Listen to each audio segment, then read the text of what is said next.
အခုလိုတုံ့ပြန်မှုတွေကြောင့်အိမ်မော်မာလီနဲ့တရင်ကအမှန်ပဲလို့ပေါ်လွင်နေရတဲ့အောင်ရင်လင်းပရိသတ်များအားလုံးပဲမင်္ဂလာပါရှင်အောင်ရင်လင်းကတော့မြန်မာနိုင်ငံကမင်းသားတွေထဲမှာဆိုအရာအမောင်းကလည်းကောင်းတဲ့အပြင်ဘော်ဒီကလည်းတောင်ဖြောင်းတဲ့အတွက်ပြိုတိုင်းကြိုက်တဲ့နှင်းစည်းကိုင်းဖြစ်နေတာပါ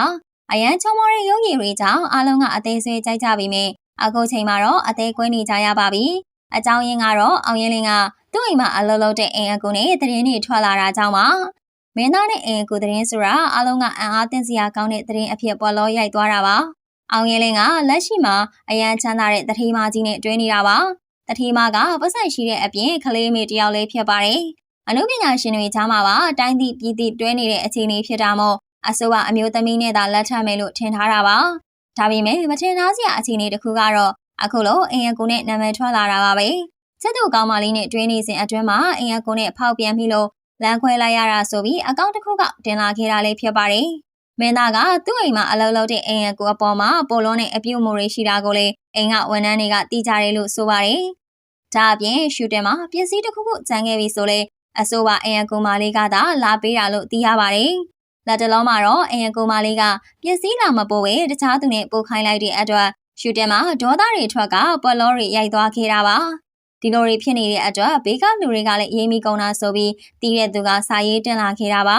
။ဒါအပြင်သူအိမ်မှာအလုပ်လုပ်တဲ့သူတွေချားမှာလည်းအဆိုပါအမျိုးသမီးလေးကိုသာပို့ပြီးအလေးပေးနေတဲ့အတွက်ရေးမိကုန်ကြတယ်လို့သိရပါတယ်။ဒါနဲ့မကသေးပဲအတူတူနေတဲ့အကြောင်းရင်းတွေပါရှိတယ်လို့သိရပါတယ်။အောင်ရဲလေးနဲ့သတင်းထွက်လာတဲ့အိမ်အကူမလေးကလည်းရုပ်ရည်ကအရန်ချောမောတာမျိုးမရှိပါဘူး။သူရုပ်ရည်ကရုပ်ကျန်းရည်ကြိုသားဖြစ်နေလို့အားလုံးကအံ့အားသင့်နေကြတာပါ။မင်းသားတယောက်ကဒီလိုအစင်းနဲ့အချင်းကိုရွေးလေသလားလို့မိကုန်းတွေထုံနေကြတာလည်းဖြစ်ပါတယ်။သူလက်ရှိတွဲနေတဲ့အမျိုးသမီးနဲ့ရှင်းလိုက်မယ်ဆိုရင်စီနဲ့ရေစသလိုဖြစ်နေတာပါ။အောင်ရဲလင်းရဲ့အကြိုက်ပေါ်မှာအများကတော့နားမလည်နိုင်အောင်ကိုဖြစ်နေရပါပြီ။အောင်ရဲလင်းကဒီလိုသတင်းတွေထွက်တဲ့အပေါ်မှာသတင်းမှားရိပါဆိုပြီးချက်ချင်းတုံ့ပြန်တာမျိုးမရှိပါဘူး။ဒါရင်မကသေးပဲသူ့အကောင့်ကိုပါပိတ်ချလိုက်တဲ့အတွက်ရှာလို့မရတော့ပါဘူး။ဒီလိုလုပ်လိုက်တာကလူတွေရဲ့တန်တရားကိုပိုပြီးကြီးထွားစေပါတယ်။အောင်ရဲလင်းတယောက်တကယ်ပဲအိမ်ပေါ်မာလေးနဲ့ဖြစ်နေပြီလားဆိုတာကိုပိုသိကျင်လာကြက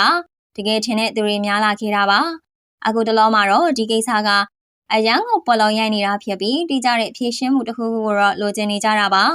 ဒါအပြင်အောင်ရဲလင်းကရှိမာတော့ကဆိုလေထိတ်တန်းမင်းသမီးဖြစ်တဲ့ဖွေဖွေနေကြီးဦးနန်းစုဦးစားတဲ့အလန်းစားမင်းသမီးတွေနဲ့သာတွဲခဲ့တာပါ